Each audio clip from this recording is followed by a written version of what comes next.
Okay, welcome back in. I'm going to be reviewing Thursday's and Friday's games respectively from the National Hockey League.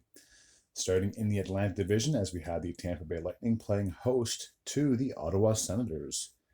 In the first period, Jake Gensel would kick things off, getting his 27th goal of the season. Guy's on pace for like 40 goals. It's crazy. Power play goal from Point and Kucherov, 9:23 of the first frame. Michael Amadio would tie the game up in the second, getting his fifth of the year from Tim Stützle and Shabbat. 5:27 of the second.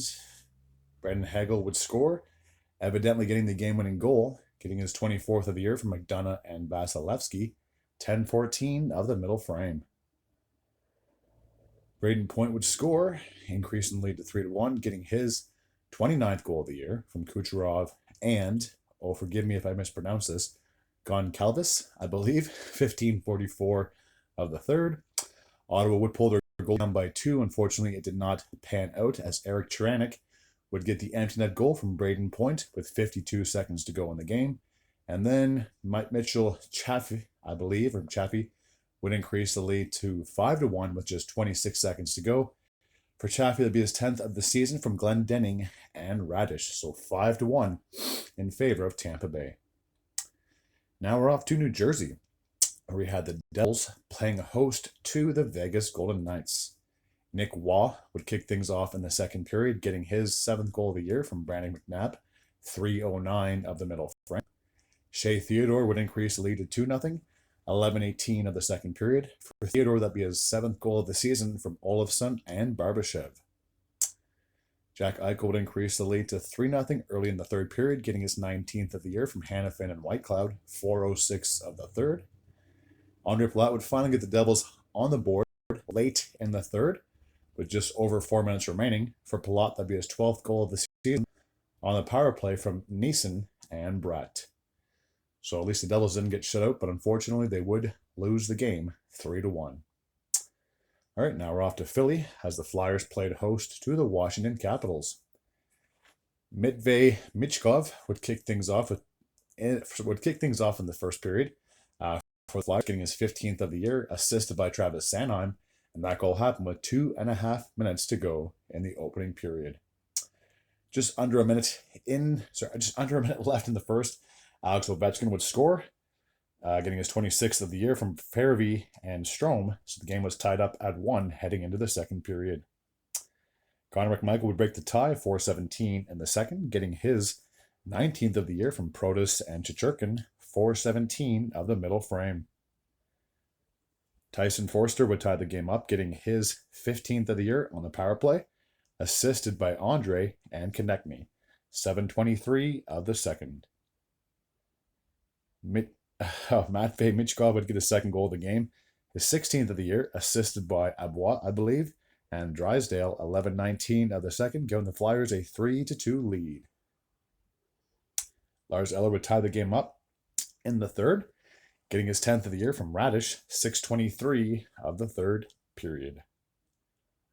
Jacob Chichurkin would break the tie, getting his 14th of the year from Carlson and Radish, 12:05 of the third period. That would end up being the game-winning goal. So the Capitals would go into Philly and win 4-3. All right, the next game takes place in Columbus as the Blue Jackets played host to the Utah Hockey Club. Justin Danforth would kick things off for the Blue Jackets in the first, getting his 4th of the year from Jordan Harris, 5:51 of the opening frame. Lawson Krause would tie the game up in the second, getting his 8th of the year from Josh Doan and Kesserling, 2:06 of the middle period. Ole Mata would break the tie, giving the Utah Hockey Club their first lead of the night, his 2nd of the season from Bustad and Logan O'Brien, 12:33 of the second period. With just under 40 seconds to go, 39 to be exact, Ivan Perovera would tie the game up at 2, getting his 6th of the season shorthanded from Werenski. There was no scoring in the third. We would need overtime to settle this one. And Dylan Genther would get the game-winning goal, his 19th of the year, assisted by Ingram, the goalie. And that goal happened with 33 seconds to go in the extra frame. So the Utah Hockey Club would win 3-2. All right, now we're off to Minnesota as the Wild played host to the Carolina Hurricanes. Yakov Trenin would kick things off for the Wild in the first, assisted by Kusnutdinov and Zach Bogosian, 2:55 of the first. Vinny Hinostroza, who was recently acquired by the Wild. I'm pretty sure he played for Nashville, if I'm not mistaken, before. We get his first goal of the season from Spurgeon and Broden, 49 seconds in the third, tying the game, increasing lead to 2-0. Sebastian Aho would score for the Hurricanes with just under 3 minutes to go, cutting the lead to 2-1. For Aho, that'd be his 18th of the year from Jarvis and Svechnikov. Unfortunately, the Hurricanes were not able to tie it up, so it was a low-scoring game, 2-1 in favor of Minnesota. All right, now we're off to Missouri as the St. Louis Blues played host to the defending Stanley Cup champions and the Florida Panthers. Zach Baldock would kick things off for the Blues in the first, getting his 6th of the year from Ryan Sutter and Torpachenko, 3:31 of the opening period. Maki Samoskevich would tie the game up at 1, getting his 8th of the year from Bennett and Tkachuk, 7:09 of the opening frame. Matthew Tkachuk would give the Panthers a 2-1 lead, getting his 20th of the year on the power play from Ekblad and Barkov, and that goal happened with 3 minutes and 6 seconds to go in the opening period. In the second, Oscar Sundqvist would tie the game up just over 5 minutes into the frame, getting his 4th of the year on the power play from Rob Thomas and Zach Baldock. Matthew Tkachuk would get his second goal of the game with just 12 seconds to go. This game was that close to going to overtime. Getting the game-winning goal, his 21st of the year from Sam Reinhart and Andrei Barkov. So the Panthers would win 3-2 in dramatic fashion.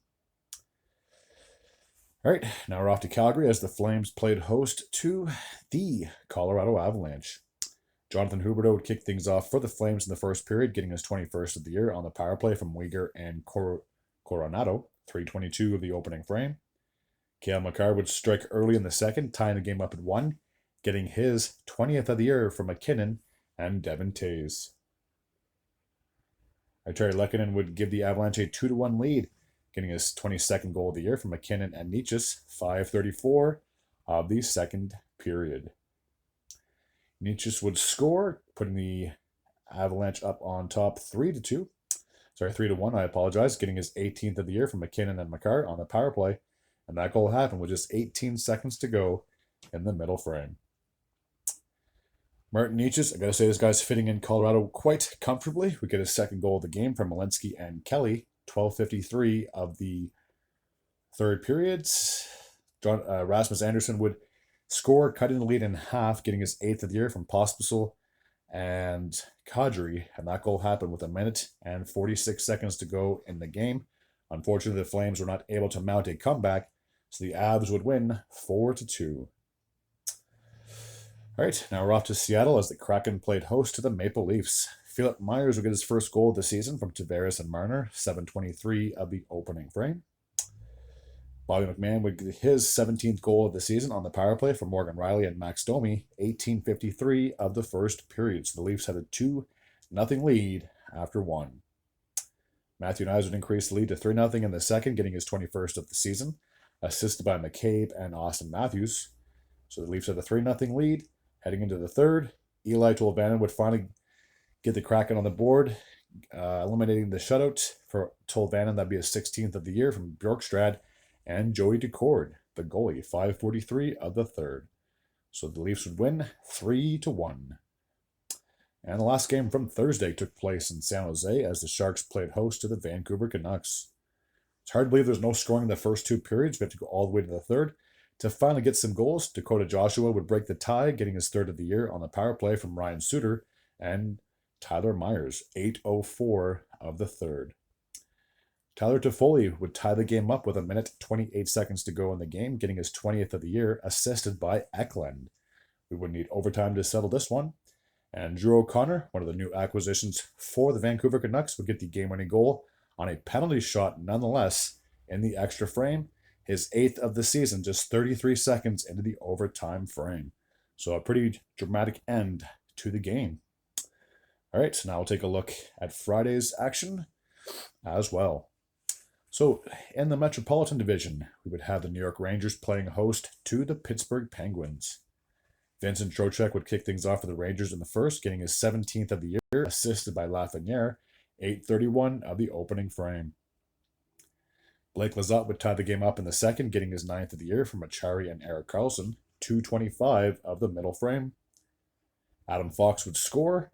Not too long after that, putting the Rangers back on top, getting his 4th of the season from Trocheck and Ryan Lindgren, 3:39 of the second period. Staying in the middle frame, Richard Rakell would tie the game up at 2, getting his 25th of the year from Rust and Bavillier, 9:07 of the second period. Not too long after that, the Penguins would get a power play. Philip Tomasino would get the game-winning goal, his 7th of the season on the power play from Rust and Bunting. So the Penguins would win a tight game, 3-2. All right, now we're off to Winnipeg as the Jets played host to the New York Islanders. Simon Holmstrom would kick things off for the Islanders just a minute and 5 seconds into the game, getting his 14th of the season, assisted by Jean-Gabriel Pageau. Alex Iafallo would tie the game up at 1, 4:27 of the first period, getting his 8th of the season from Sandberg and Lambert. Mark Gatcomb would put the Islanders back on top, getting his 3rd of the season, unassisted, 12:07 of the first. Gabriel Velarde would tie the game up at 2 in the second period, getting his 23rd of the year from Kyle Connor and Mark Scheifele, 4:23 of the middle frame. Nick Ehlers would put the Jets on top, getting his 17th of the season from Perfetti and Namestnikov, 14:50 of the second frame. Late in the second, the Jets would add on to the lead. Velarde would get his 2nd goal of the game, his 24th of the season, assisted by Scheifele and Kyle Connor. Just over halfway through the 3rd period, Kyle Palmieri would cut into the lead, getting his 15th of the year from Lee and Romanov, 11:07 of the 3rd period. The Islanders were not able to mount a comeback, so the Jets would win 4-3. All right, now we're off to the Central Division as we have the Chicago Blackhawks played host to the very disappointing Nashville Predators. Frank Nazar would kick things off for the Blackhawks, getting his 4th of the season from Vlasic and Teravainen, 8:37 of the first. Colton Sissons would tie the game up in the first, getting his 6th of the year from Cole Smith. Pat Maroon, barely hear this guy's name anymore, would put the Blackhawks up on top, getting his 3rd of the season unassisted, 14:54 of the first. Connor Bedard would increase the lead to 3-1, getting his 16th of the season on the power play from Ryan Donato and Seth Jones, 5:47 of the second period. Ryan Donato would increase the lead to 4-1, getting his 17th of the year from Teravainen and Nazar, 15:24 of the second period. Late in the second, Seth Jones would increase the lead to 5-1, getting his 6th of the year from Donato and Bedard. It's hard to believe that Donato, before he played for Chicago, I know he played for a couple of other different teams, but he rarely scored as often as he is. And this guy's on pace for 20 goals and possibly more on the season. So he's fitting in Chicago quite comfortably, to say the least. In the 3rd period, speaking of Donato, he would score, getting his 18th of the year from Vlasic. And that goal happened 13:18 of the 3rd period. It's kind of funny, I just talked about him, and he ended up being the next person and the last person to score. So the Blackhawks would triple up on the Predators, 6-2. All right, now we're off to Edmonton as the Oilers played host to the Colorado Avalanche.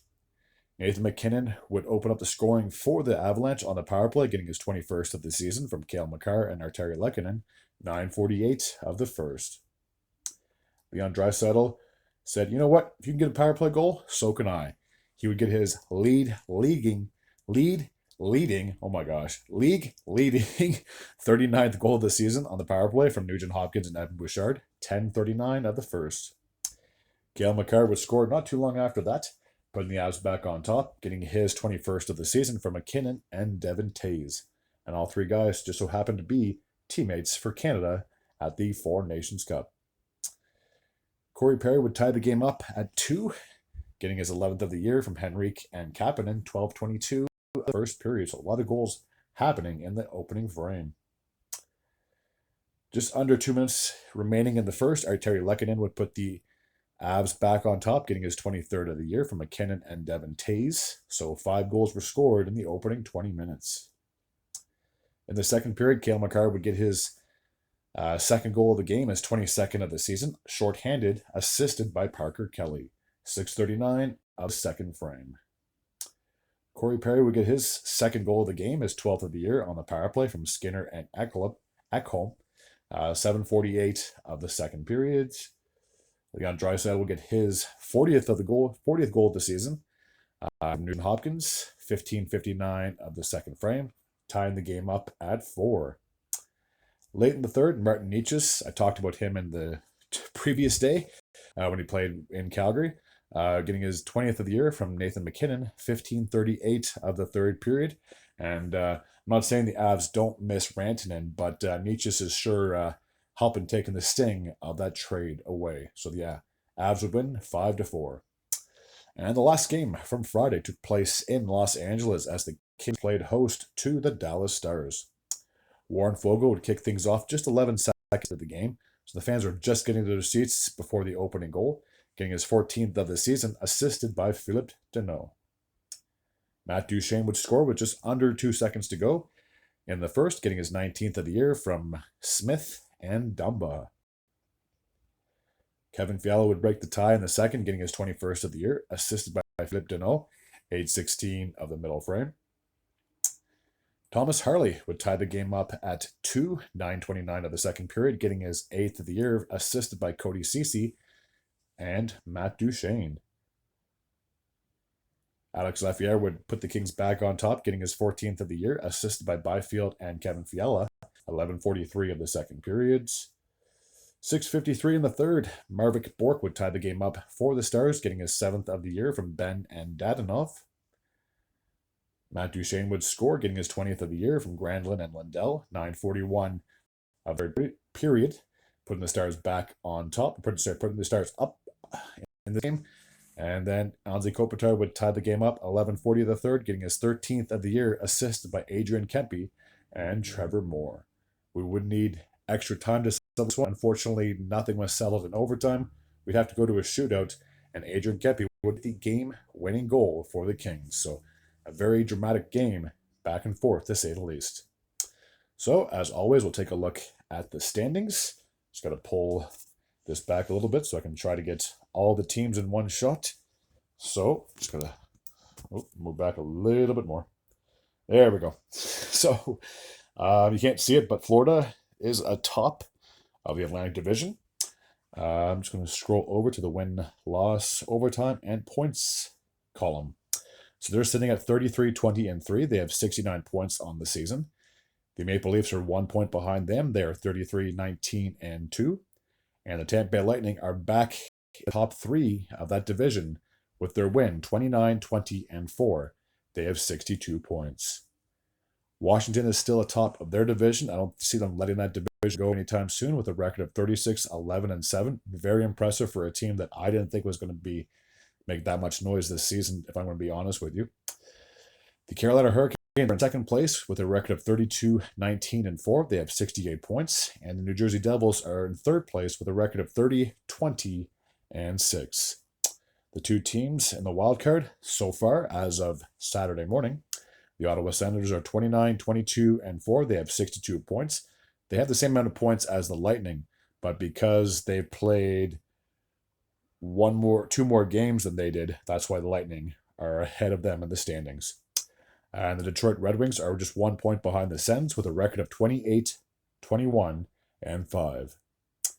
And the rest of the teams from the Eastern Conference look like this. The Columbus Blue Jackets are 26, 21, and 8. They are 1 point out of a playoff spot. The Boston Bruins have the same amount of points. They are 27, 23, and 6. The New York Islanders are 25, 22, and 7. They have 57 points. The New York Rangers are 26, 24, and 4. They have 56 points. The Montreal Canadiens are 25, 24, and 5. They have 55 points. Just as a little side note, it's hard to believe that just like a week or two ago, they were in the mix and they were even in the top three of that division at one point, but now kind of fallen out of place, 6 points out of a playoff spot. So if the trade deadline happened today, I'd probably say they would be sellers for the fourth straight year, which is unfortunate. But when you're not making the playoffs and you have expiring contracts, you definitely want to get something for them rather than lose them in free agency. So the Pittsburgh Penguins have the same amount of points as Montreal. They are 23, 24, and 9.